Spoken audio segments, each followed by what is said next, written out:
शान्या एक बड़े बिल्डर की बेटी थी जिसके पास धन दौलत की कोई कमी नहीं थी। सान्या में बस एक ही कमी थी कि उसका रंग काला था और अपने रंग को लेकर वो हमेशा चिढ़ी हुई सी रहती थी, जिस कारण वो अपने गुस्से को अपने घर के नौकरों पर और स्कूल के कर्मचारियों पर भी निकालती थी। वो एक बड़े स्कूल में पढ़ती थी जहाँ उसके पिता का स्कूल को अच्छा खासा डोनेशन जाता था और इस कारण उसे कोई कुछ नहीं कहता था। उसी के स्कूल में उसकी नौकरानी की बेटी पिंकी गरीबी कोटे के तहत पढ़ती थी, जिसका रंग गोरा था और इस कारण सान्या उससे चिढ़ती थी और सबके सामने उसकी बेइज्जती करवाती है। इस पिंकी की माँ हमारे घर पर झाड़ू पोछा करती है, जो हमारा जूठा बच्चा रहता है उसे लेकर जाती है इसकी माँ मेरी माँ को मालकिन कहती है और अब से तू भी मुझे छोटी मालकिन बोला कर, समझी? और सुन, ये ले मेरी कॉपी और मेरा होमवर्क करके ले आना, समझी? ठीक है छोटी मालकिन। पिंकी पढ़ने में होशियार थी। वो शान्या का सारा होमवर्क करके ले आती थी, जिस कारण उसका खुद का होमवर्क पूरा नहीं हो पाता था और उसे मैडम से मार पड़ती थी। ऐसे ही समय बीता। एक रोज शान्या का बर्थडे था। इस काली शान्या की तो ऐश है, भले ही रंग कोयले सा लेकर आई है लेकिन किस्मत हीरे जैसी है। पीछे खड़ी पिंकी उनकी ये बातें सुन रही थी। शाम को उसके पिता ने शान्या के जन्मदिन की खुशी में घर में बड़ी पार्टी रखी, जिसमें पिंकी की माँ काम करने आई थी। उसके साथ पिंकी भी आई। उसने गुलाबी रंग की साधारण सी फ्रॉक पहनी थी जो उसके गोरे रंग पर खूब खिल रही थी, लेकिन शान्या महंगी सी ड्रेस में भी कुछ खास नहीं लग रही थी। पिंकी को देखकर वो मुंह बना लेती है और अपनी सहेलियों से कहती है, वो देखो उस गरीब पिंकी को कैसे मेरे केक को घूर रही है, इसने तो लगता है कभी केक भी नहीं चखा होगा। तभी शान्या केक का एक टुकड़ा नीचे गिराते हुए कहती है, ए पिंकी, जरा ये जमीन पर गिरा केक खाकर तो बता कैसा है, लेकिन हाँ एक शर्त है, इसे तुझे जमीन पर पड़े हुए ही खाना है, वो भी बिना हाथ लगाए। नहीं, मुझे नहीं खाना, मैं गरीब हूँ लेकिन नीचे गिरा हुआ नहीं खाऊंगी। तभी वहाँ शान्या की माँ आती है और पिंकी को एक प्लेट में केक डालकर देती हैं। बेटी वो गरीब है इसका मतलब ये नहीं कि हम उसका मजाक उड़ाएंगे। भगवान ने हम सबको इंसान बनाकर भेजा है तो हमें इंसानियत दिखानी चाहिए। फिर अगले दिन स्कूल में पिंकी लंच टाइम में मिठाई खा रही होती है, जिसे देखकर शान्या कहती है, ये तो वही मिठाई है ना जो मेरी माँ ने तुम्हें कल भीख में दी थी। अगर मेरा बर्थडे ना होता तो ये तो तुम्हें नसीब भी नहीं होती। ये तो मेरा एहसान मानो जो मेरी मेहरबानी के कारण तुम्हें मिठाई खाने को मिली। ये मिठाई भीख में नहीं बल्कि ज्यादा मेहनत करने की वजह से मिली है, जो मेरी माँ ने की थी कल तुम्हारी पार्टी में। ये सुनकर शान्या गुस्से से और भी काली हो जाती है। फिर जैसे ही पिंकी हाथ धोने जाती है तो शान्या उसे सीढ़ियों से धक्का देने ही वाली होती है कि अचानक उसका पैर ही सीढ़ियों पर फिसल जाता है और उसके माथे से खून बहने लगता है। शान्या का काफी खून बह जाता है। तभी सभी टीचर वहां आ जाते हैं और जल्दी से शान्या को अस्पताल ले जाया जाता है। देखिए, हमें इसे जल्द से जल्द ब्लड चढ़ाना होगा और हमें ए पॉजिटिव ब्लड की जरूरत है। इस वक्त हमारे अस्पताल में ब्लड खत्म हो चुका है। ओ गॉड, अभी इसके पेरेंट्स भी जाम में फंसे हैं। अब क्या होगा? सर, मेरा ब्लड ग्रुप ए पॉजिटिव है, मैं खून देने के लिए तैयार हूँ। पिंकी शान्या को अपना खून दे देती है। कुछ देर बाद शान्या के पेरेंट्स और पिंकी की माँ भी अस्पताल पहुँचते हैं। शान्या को भी अब होश आ जाता है। प्रिंसिपल उन्हें सारी बात बताता है, जिसके बाद शान्या को अपनी गलती पर बहुत पछतावा होता है और वो पिंकी से अपनी गलती की माफी मांगती है। कुछ ही दिनों में वो ठीक होकर स्कूल आ जाती है। अब वो ना तो कभी पिंकी से उसके गोरे रंग को लेकर चिढ़ती और ना ही उसके साथ कभी बदतमीजी करती। अब वो दोनों अच्छी दोस्त बन जाती हैं। सिमरन पढ़ने में बहुत ही होशियार और समझदार लड़की थी। वो बचपन से ही क्लास में अव्वल आती थी। स्कूल में सभी सिमरन की बहुत तारीफ करते थे। पढ़ाई में अच्छा होने के कारण उसके माता पिता भी उसकी हर डिमांड को पूरी कर देते थे। सिमरन की एक ही सहेली थी मीनल, जो उसके पड़ोस में रहती थी। दोनों साथ ही स्कूल जाती थी। एक दिन स्कूल जाते वक्त, अरे सिमरन, आज तूने फिर लेट कर दी। तू क्लास में अव्वल आती है इसलिए तुझे टीचर कुछ नहीं बोलती। आज तो वो पक्का मुझे पनिशमेंट देंगी। अरे बाबा, कुछ नहीं होगा, हम दोनों क्लासरूम की खिड़की से जाकर सीट पर बैठ जाएंगे। ये देख मेरा नया फोन। वाह, तुम्हारा पर्सनल फोन। यहाँ तो मुझे हर साल अपनी दीदी की पुरानी स्कूल ड्रेस पहनकर स्कूल जाना पड़ता है। ये फोन तुम्हारा भी तो है। आखिरकार हम दोनों बचपन से फ्रेंड्स हैं। कल पूरी रात मैं इसके फीचर्स देखती रही। मीनल और सिमरन बातें करते करते स्कूल पहुंच जाती हैं और चुपके से क्लासरूम के पीछे वाली खिड़की से घुसने की कोशिश करती हैं, लेकिन टीचर दोनों को पकड़ लेती है और लेट आने की वजह से टीचर दोनों को क्लास से बाहर कान पकड़कर खड़ा कर देती हैं।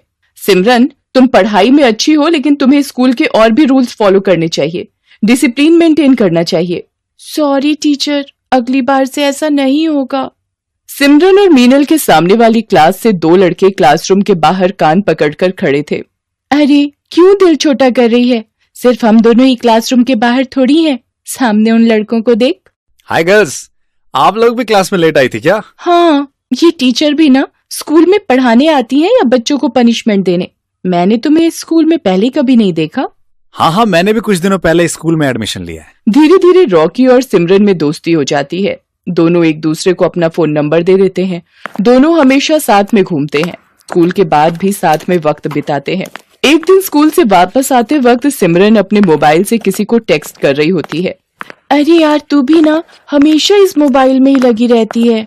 अरे वो स्टैंडर्ड 11 वाला रॉकी है ना, उसने मुझे क्या मस्त जोक भेजा है। तूने रॉकी को अपना नंबर क्यों दिया? वैसे भी वो दूसरे स्कूल से आया है। इस बार हमारा 10th क्लास है, वो मेरी थोड़ी स्टडीज में हेल्प कर रहा है और कुछ नहीं। मैं तो कहती हूँ तू उससे थोड़ा दूर रहा कर, मुझे वो लड़का बिल्कुल भी पसंद नहीं है। तू भी ना, ऐसा कुछ भी नहीं है, रॉकी काफी अच्छा लड़का है। अगले दिन सिमरन क्लास में बैठकर फोन चला रही थी, तभी उसे टीचर पकड़ लेती हैं।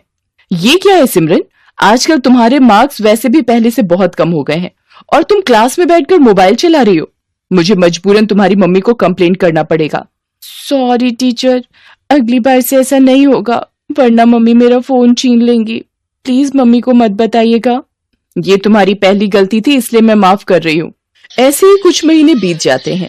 गर्मी की छुट्टी का वक्त आ जाता है।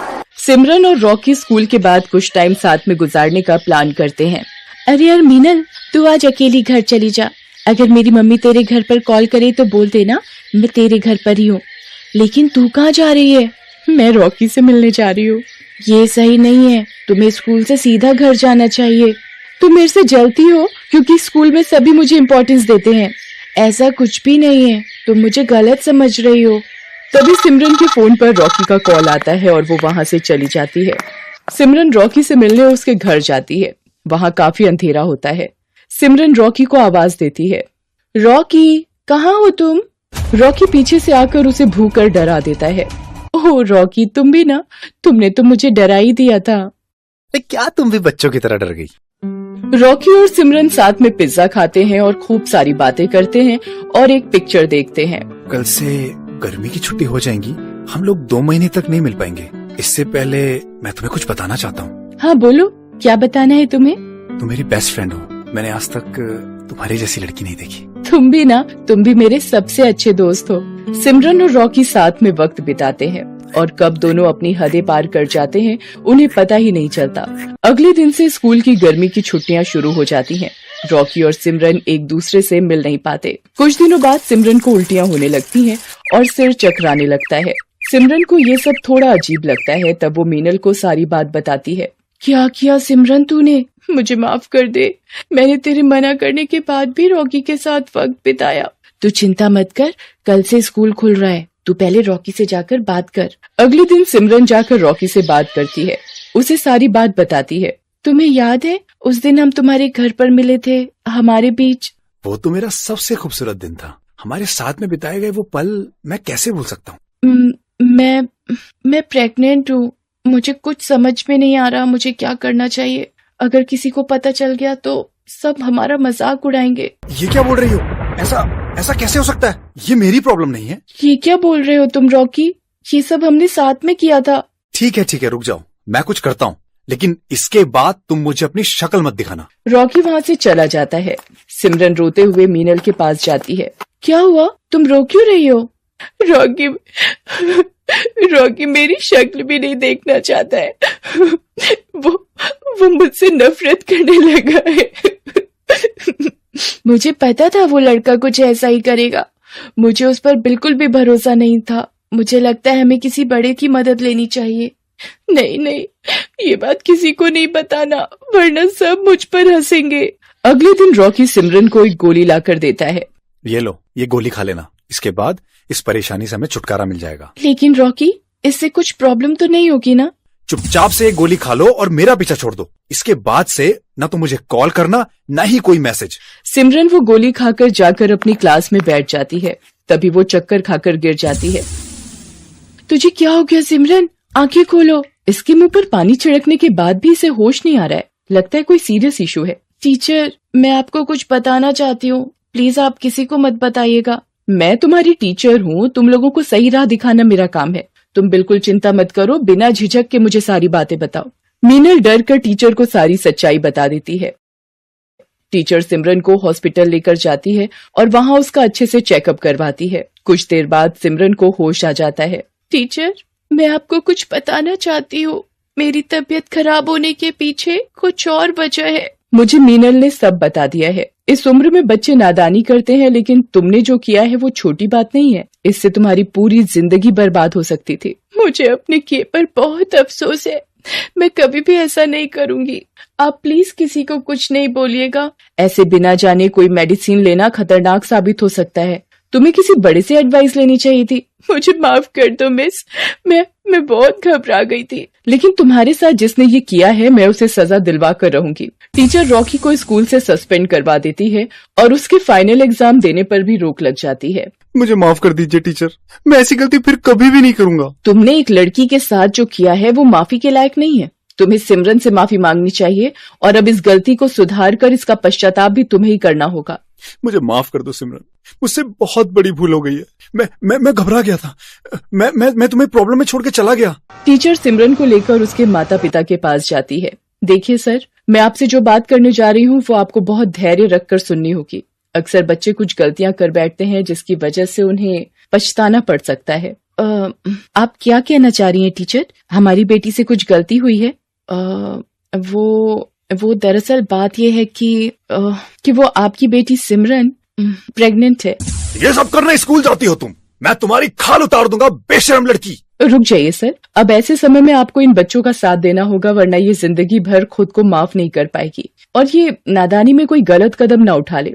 टीचर बड़ी समझदारी से सारी बात सिमरन के मम्मी पापा को समझाती है। अब हमें क्या करना चाहिए? इसकी तो जिंदगी बर्बाद हो जाएगी। अभी सिमर बहुत छोटी है, इसके सामने पूरी जिंदगी पड़ी है। हमें इस बच्चे का मिसकैरेज करवा देना चाहिए। मैंने डॉक्टर से बात की है, इसमें कोई भी दिक्कत नहीं होगी। फिर सिमरन की फैमिली और टीचर मिलकर उस बच्चे का मिसकैरेज करवा देते हैं। थोड़ी दिनों बाद सिमरन बिल्कुल ठीक हो जाती है। सिमरन के मम्मी पापा भी उसकी गलती के लिए उसे माफ कर देते हैं। अब सिमरन और मीनल की फिर से गहरी दोस्ती हो जाती है। सिमरन मीनल से अपने बुरे बर्ताव के लिए माफी मांगती है। मीनल, मैंने तुझे भला बुरा कहा, लेकिन तुमने आज साबित कर दिया कि तुम ही मेरी सच्ची दोस्त हो। ये तो मेरा फर्ज था। दोस्त अगर दोस्त के काम ना आए तो मैडम दोस्ती कैसी? अब थोड़ा हंस भी दे। आज से हम दोनों मन लगाकर पढ़ाई करेंगे और कभी भी किसी को शिकायत का मौका नहीं देंगे। इसलिए दोस्तों, जिंदगी हमें अपनी हर गलती को सुधारने का एक मौका जरूर देती है। इसलिए कोई गलत कदम ना उठाएं और अपने माता पिता से हर प्रॉब्लम शेयर करें, जिससे मुश्किल घड़ी में वो आपका साथ दे सकें।